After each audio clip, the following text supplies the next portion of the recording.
Fasting can help you as a believer to break your addiction to pornography. It is a biblical solution to all forms of sexual bondages. When fasting complements our prayers, they produce a great spiritual effect that generates strength for a believer to resist any form of practice that is against the will of God. If Jesus had to fast before he could launch out for his earthly ministry, we must fast too, because Jesus is our example as Christians. Your pastor is not your example.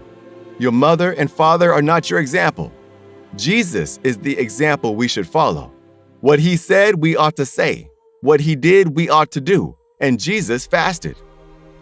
It is very possible for us to live a pure life if we fast and trust in the grace which Christ has brought to us. A fasting period could be short, but it has a long-lasting effect on a believer who engages in it. There is hope for every believer that has been caught in the webs of sexual immorality. They can turn to God in repentance and wait on him through fasting and prayers until they gain victory over the flesh.